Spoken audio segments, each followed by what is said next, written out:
마태복음 2장 1절에서 12절 말씀입니다. 우리 같이 한 목소리로 읽어보도록 하겠습니다.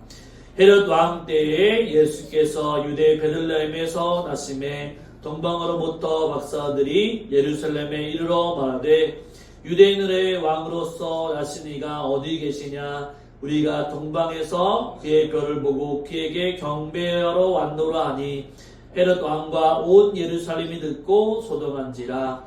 왕이 모든 대제사장과 백성의 서기관들을 모아 그리스도가 어디서 나겠느냐 물으니 유대 베들레헴이 오니 이는 선지자로 이렇게 기록된 바 또 유대 땅 베들레헴아 너는 유대 고을 중에서 가장 작지 아니하도다. 내게서 한 다스리는 자가 나와서 내 백성 이스라엘의 목자가 되리라 하였음이니이다. 이에 헤롯이 가만히 박사들을 불러 별이 나타난 때를 자세히 묻고 베들레헴으로 보내며 이르되 가서 아기에게 대하여 자세히 알아보고 찾거든 내게 구하여 나도 가서 그에게 경배하게 하라. 박사들이 왕의 말을 듣고 갈새 동방에서 보던 그 별이 문득 앞서 인도하여 가다가 아기 있는 곳 위에 머물러 서 있는지라. 그들이 별을 보고 매우 크게 기뻐하더라. 집에 들어가 아기와 그의 어머니 마리아가 함께 있는 것을 보고 엎드려 아기께 경배하고 보배압을 열어 황금과 유향과 모양을 예물로 드리니라. 그들은 꿈에 헤롯에게로 돌아가지 말라 지시함을 받아 다른 길로 고국에 돌아가니라. 아멘. 우리는 모두 무언가를 따라가며 살아갑니다. 어떤 이는 꿈을 쫓아서 살아가기도 하고 또 어떤 이는 성공을 향해서 나아갑니다.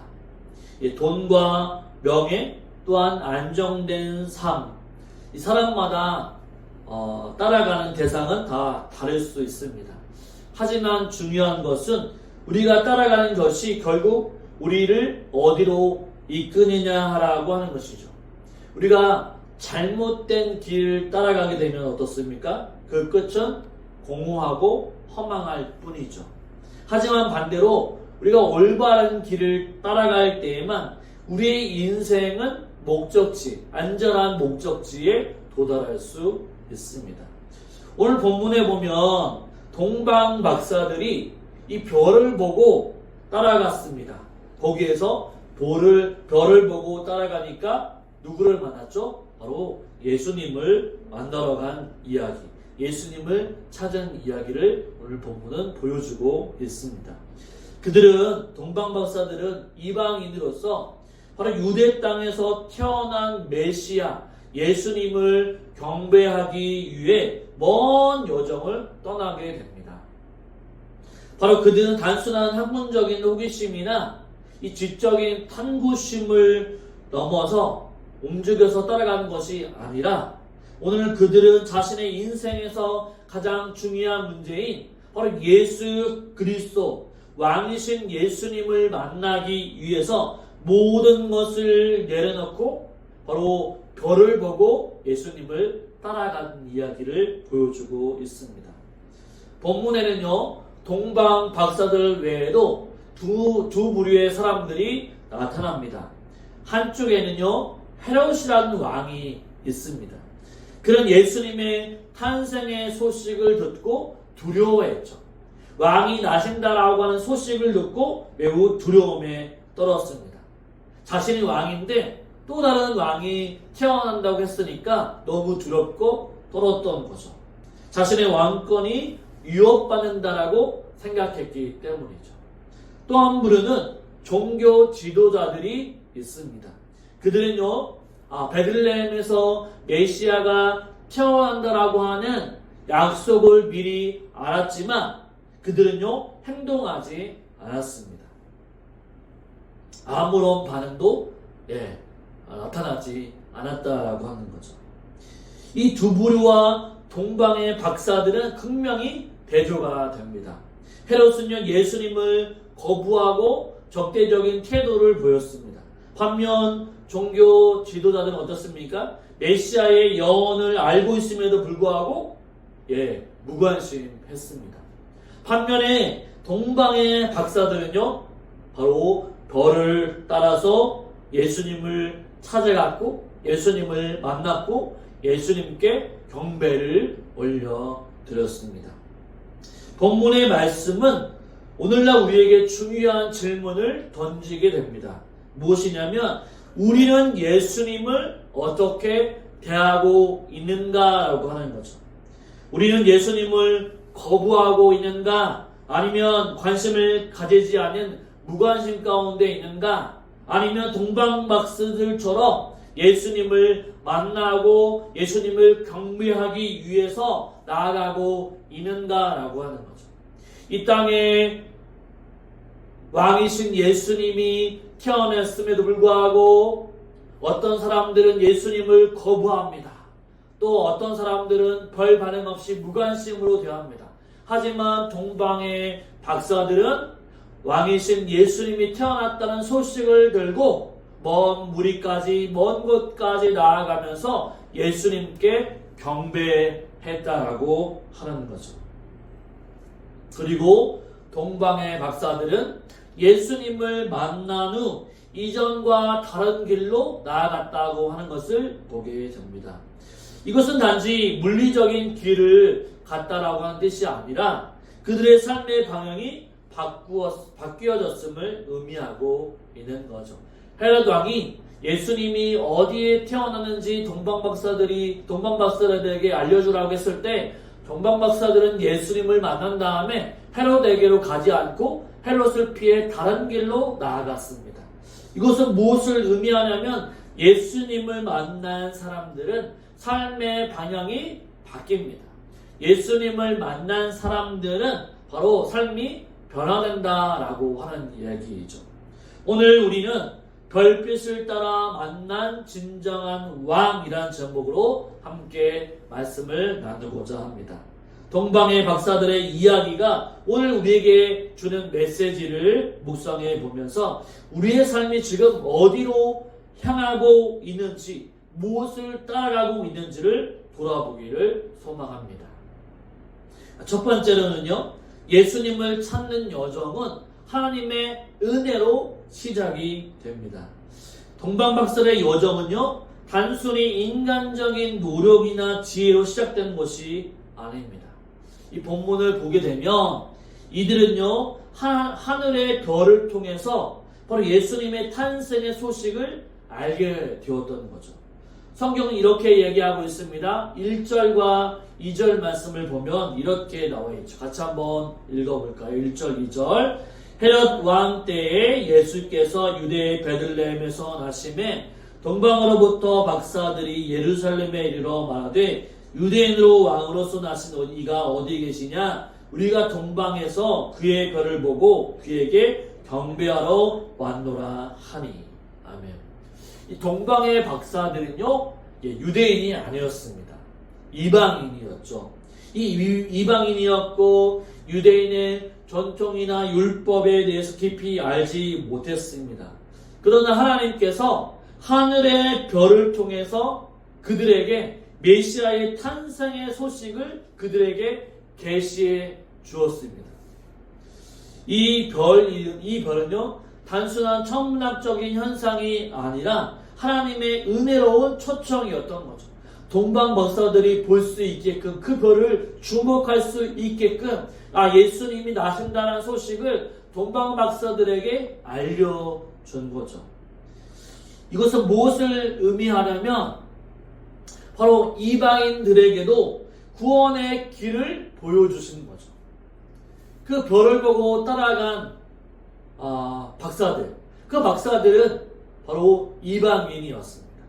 예수 그리스도의 소식은요, 이방인인 동방 박사들이 먼저 알고 예수님을 경배했다라고 하는 거죠. 이 땅에 예수 그리스도가 오신 이유는 유대인들뿐만 아니라 이방인들 모든 사람들에게 구원의 소식으로 예수님은 이 땅에 오셨다라는 사실입니다. 바로 예수님을 찾는 여정은 언제나 하나님의 은혜로 먼저 시작이 된 것입니다. 로마서 3장 11절에 보면 이런 말씀이 있죠. 깨닫는 자도 없고 하나님을 찾는 자도 없다라고 그랬습니다. 바로 인간은 스스로 하나님을 찾을 수가 없습니다. 왜냐하면 인간은 죄로 인해서 마음과 영혼이 어두워져 있기 때문입니다. 우리가 예수님을 찾을 수 있는 것은 하나님의 부르심 때문이죠. 별을 보고 깨달을 수 있는 것, 동방박사들이 먼저 별을 연구한 것이 아니라 별이 나타나자 동방박사들이 그 별을 보고 따라온 것이죠.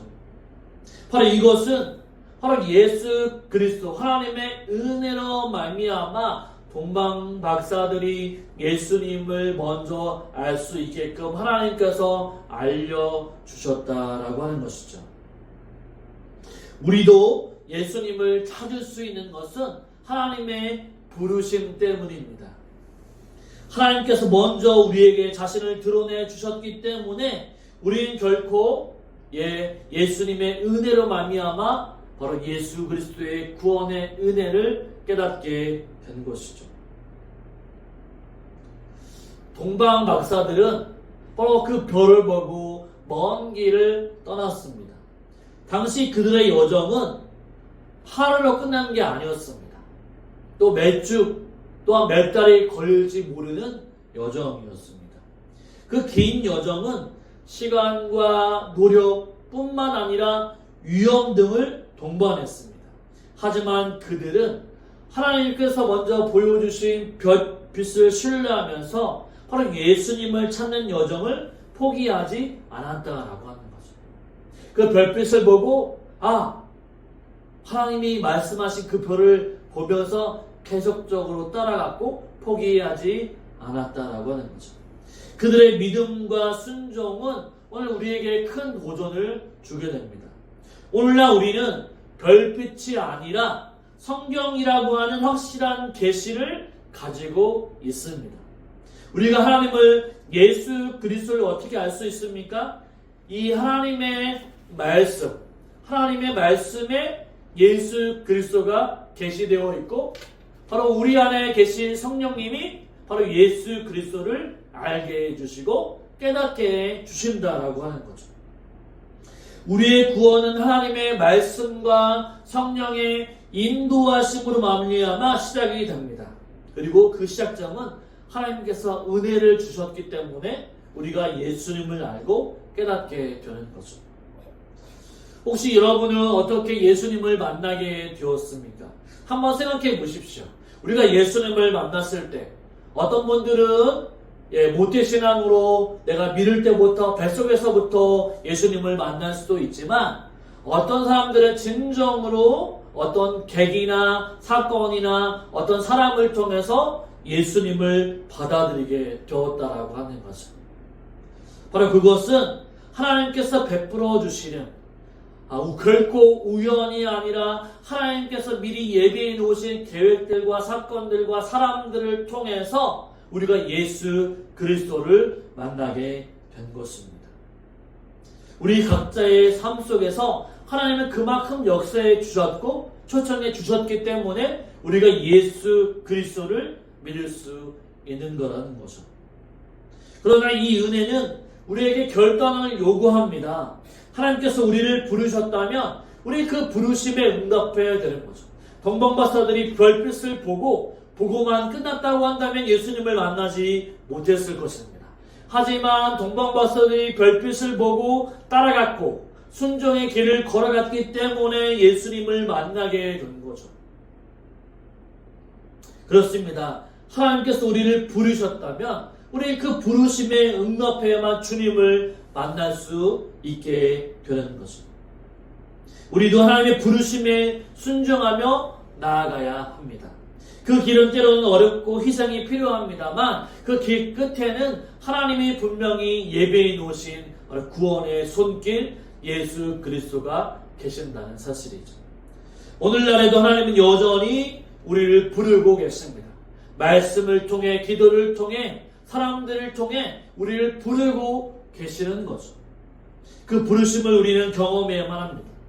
동방박사들이 별빛을 따라서 하나님이 보여주신 그 별빛을 따라서 나아갔을 때, 그 순종의 부르심에 나아갔을 때 예수님을 만난 것처럼 우리가 아직도 예수 그리스도를 만나지 못한 분이 있다고 한다면 우리는 날마다 예수 그리스도를 만나기 위해 하나님이 말씀하신 그 말씀 앞에 나아가야 하고, 또한 하나님이 만날 수 있는, 하나님과 만날 수 있는 기도의 자리에 나아가야 한다라고 하는 거죠.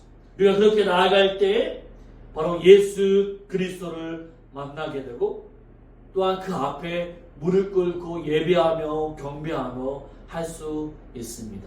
저와 여러분 오직 예수 그리스도를 만나는 그 길 가운데 순종의 발걸음들을 나아갈 수 있는 저와 여러분의 삶이 되시기를 주님의 이름으로 축원을 드립니다. 아멘. 두 번째는요, 우리 예수님의 부르심에 반응을 해야 합니다. 여러분, 동방박사들은 별빛을 따라서 예수님께 나아갔습니다. 하지만 모든 사람들이 그들과 같은 반응을 보이지 않았습니다. 오늘 본문에는요, 세 부류의 사람들이 나온다고 말씀을 드렸어요. 동방의 박사들 한 부류, 또 헤롯, 또한 종교 지도자들이 있었습니다. 바로 그들은요, 바로 같은 예수님을 고대하였지만 바로 그들은 다른 반응을 보였다라고 하는 거죠. 먼저 동방의 박사들을 한번 살펴보십시오. 그들은 별들을 보고 경배하러 예수님께 나아갑니다.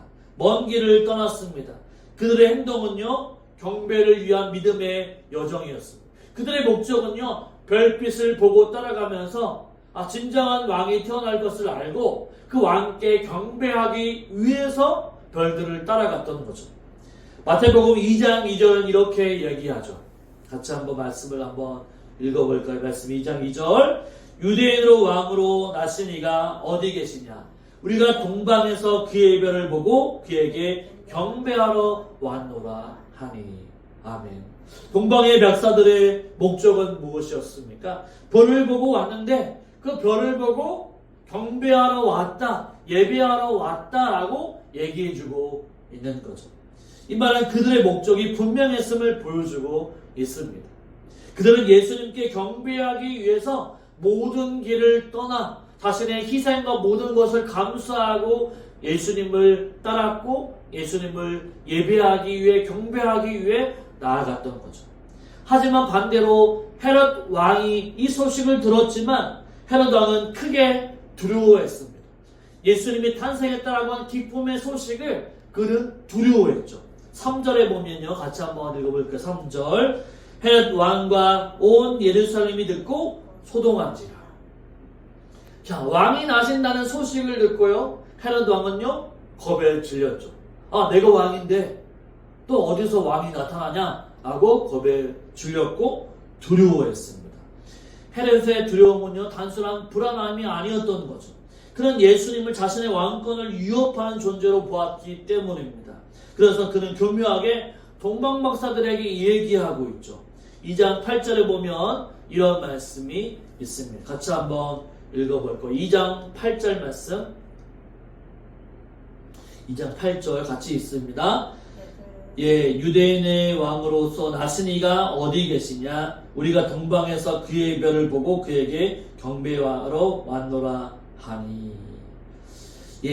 헤롯 왕이 동방박사들에게 별의 유출을 물어보았지만 헤롯의 목적은요, 바로 경배가 아니었습니다. 바로 그는 예수님을 없애기 위해서 계획을 세웠던 거죠. 헤롯의 반응은 오늘날 우리도 자주 볼 수가 있습니다. 바로 예수 그리스도를 진정한 왕으로 인정하지 않고 무시하고 거부한다라고 하는 거죠. 예수님은 이 땅의 왕이시지만 이 땅에 많은 사람들이 예수님을 알고 있지만 예수님에 대해서 예수님을 진정한 자신의 왕으로 자신의 주인으로 받아들이지 못하는 사람들이 헤롯과 같은 인생이라고 하는 거죠. 무시해 버린다라고 하는 것입니다. 마지막으로 종교 지도자는 어떤 반응을 보입니까? 2장 5절에 보면 이런 말씀이 있죠. 2장 5절 말씀 같이 한번 읽어볼까요? 이르되 유대 베들레헴이오니 이는 선지자로 이렇게 기록된 바. 이 헤롯이 종교주들에게 물어봤는데 옛날에 유대 베들레헴에서 난다라고 선지자에게 이렇게 기록되어 있습니다 라고 얘기했던 거죠. 바로 종교 지도자들도 예수님이 어디에 태어나실지 분명히 알고 있었습니다. 말씀에 기록되어 있기 때문이죠. 하지만 그들은 어떻습니까? 그들은요 무관심하고 태만했죠. 동방마사일처럼 바로 예수님이 태어났다는 소식을 듣고 그곳을 가보는 것이 아니라 그들은요 무시하고 거부했다는 사실입니다. 이 세 가지 반응은 오늘도 여전히 우리에게 바로 반복이 되고 있습니다. 어떤 사람은 동방 박사들처럼 예수님께 예비하고 경배하는 사람들이 있습니다. 예수님을 자신의 삶의 주인으로 인정하고 말씀과 기도로 하나님께 영광을 올려드리는 사람이 분명히 있죠. 또 어떤 사람은요 헤롯과 같은 사람이 분명히 존재합니다. 예수님을 거부하죠. 자신의 힘으로 살 수 있다라고 자신이 주인 노릇하면서 살아가는 사람들이 있습니다. 바로 예수님의 주인 되심을 주장하고 삶의 두려움을 바라보는 사람들이 있죠. 반면 또 대부분의 사람들은요 종교 지도자들처럼 무관심해 버립니다. 예수님 태어났으면 태어났지 라고 하는 그런 무관심을 보이게 되는 거. 나랑 상관이 없다라고 무관심을 보이게 됩니다. 그렇습니다. 여러분은 어떤 반응을 보이고 있습니까? 예수님이 우리에게 태어나시고 이 땅 가운데 오셨는데 우리는 예수님을 경배하며 동방마술처럼 경배하며 예수님을 나의 주인으로 고백하고 있는가? 아니면 헤롯처럼 두려워 떨면서 예수님을 나의 주인으로 고백하지 않고 거부하는 삶을 살아가고 있는가? 아니면 종교 지도자들처럼 예수님이 태어났음에도 불구하고 우리 그것과 상관없이 무시하며 살아가고 있는가? 우리 자신을 한번 생각해 보아야 합니다.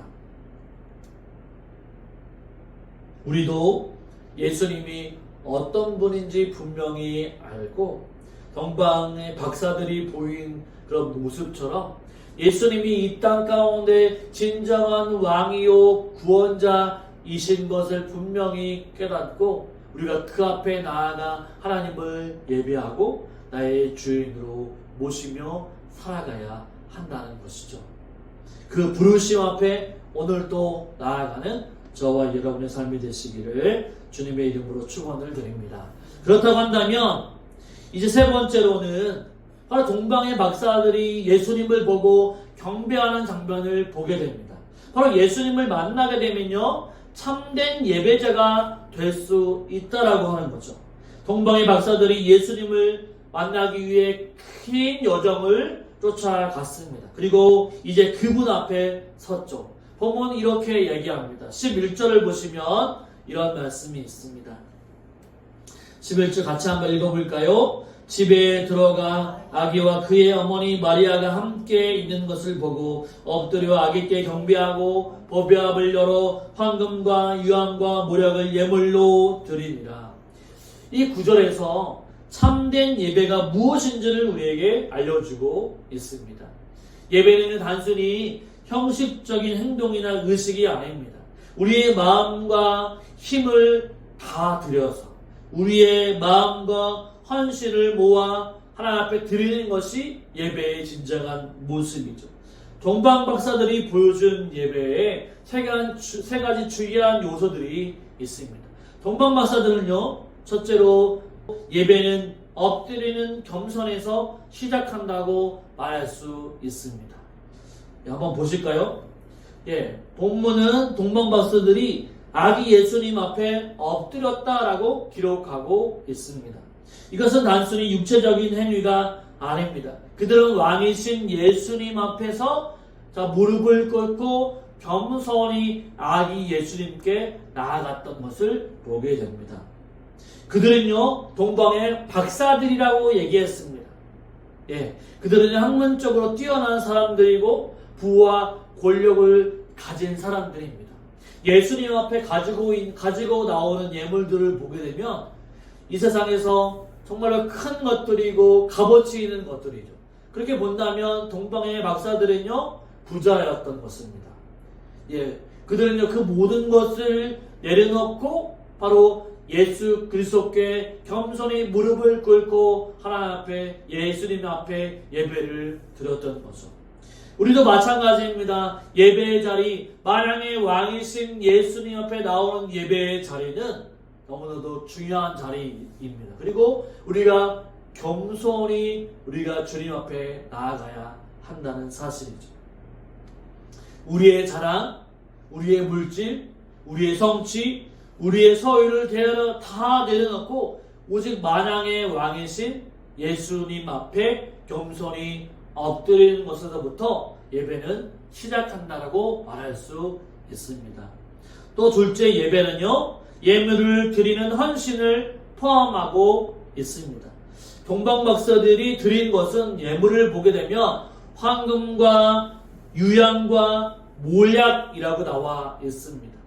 여러분, 황금은요, 값진 거죠. 왕으로 오신 예수님께 드리는 가장 귀한 선물입니다. 또한 유향이라고 하는 것은 하나님께 드리는 예배의 상징이죠. 또한 몰약은요, 예수님의 고난과 죽음을 얘기합니다. 예표하죠. 바로 이러한 예물들은요, 단지 값비싼 선물이 아니라 동방박사들이 예수님을 누구로 믿고 있는지를 잘 보여주고 있는 것입니다. 그들은요, 바로 동방에서 왔지만 바로 이방인들이었지만 예수님이 진정한 왕이라고 하는 것을 표현하면서 바로 왕께 드리는 예물을 드렸다라고 하는 것이죠. 오늘날 우리도 예수님께 우리의 예물을 드려야만 합니다. 우리의 헌금이나 예물도 있지만 정작 중요한 것은 무엇입니까? 우리의 삶 전체를 하나님께 드리는 것이 필요하다라고 하는 거죠. 우리의 모든 것을 받으시는 바로 그분께 우리의 삶, 우리의 물질, 우리의 시간, 우리의 헌신, 우리의 봉사를 하나님 앞에 온전히 드려야 한다라고 하는 것을 말씀해 주고 있는 것입니다. 예배라는 그런 것이죠. 우리의 모든 것을 드리는 것을 얘기합니다. 세 번째로는 예배는요, 삶의 변화를 요구하고 있는 거죠. 동방박사들이요, 예수님을 만난 다음에 헤롯에게 그 소식을 알려주러 간 곳이 아니라 이제 다른 길로 나아갔다라고 하는 것을 표현하고 있습니다. 바로 12절 말씀 한번 읽어볼까요? 12절 같이 있습니다. 그들은 꿈에 헤롯에게로 돌아가지 말라 지시함을 받아 다른 길로 고국에 돌아가니라. 아멘. 예, 헤롯에게로 돌아가지 말라라고 했을 때 어떻습니까? 그들은요, 예수님을 만난 다음에 다른 길로 고국에 돌아갔다라고 성경은 얘기합니다. 이것은요, 단순히 물리적인 경로를 바꾼 게 아닙니다. 이것은 무엇을 의미하냐면 예수님을 만난 후에는 새로운 삶의 방향을 바꾸는 것이라고 말할 수 있습니다. 참된 예배라고 하는 것은 예수님을 만나게 되면 삶의 방향과 목표가 달라진다라고 하는 거죠.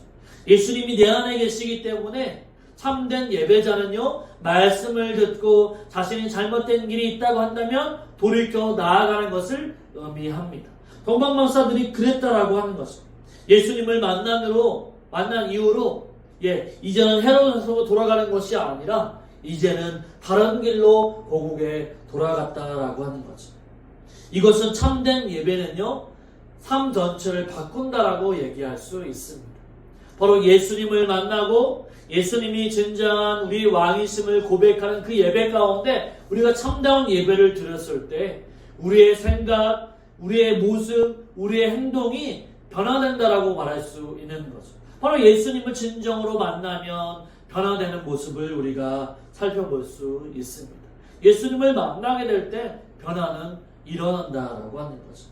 우리는 예수님께 어떤 예배를 드리고 있습니까? 우리의 예배는 동방박사들처럼 겸손과 헌신 그리고 변화가 담겨져 있습니까? 아니면 예전과 지난주와 똑같은 예배, 별다른 예배처럼 똑같이 드려지는 예배가 되고 있습니까?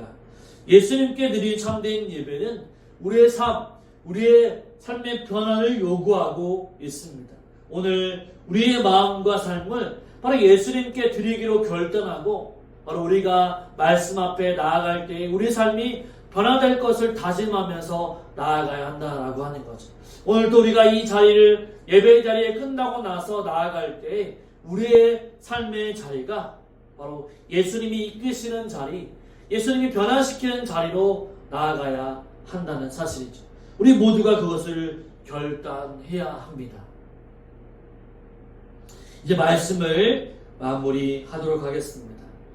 오늘 우리는 동방의 박사들의 여정을 통해 예수님을 만난 사람들의 반응과 그 결과를 살펴보았습니다. 바로 그들은요, 하나님의 은혜로 예수님을 찾을 수 있었습니다.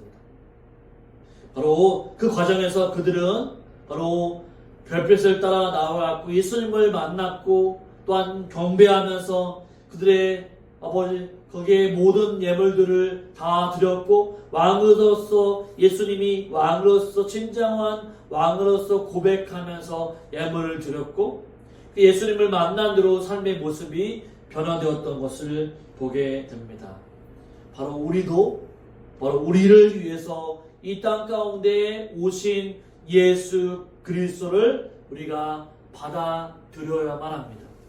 우리가 생각해 보십시오. 지금 예수님이 나와 상관이 있는가?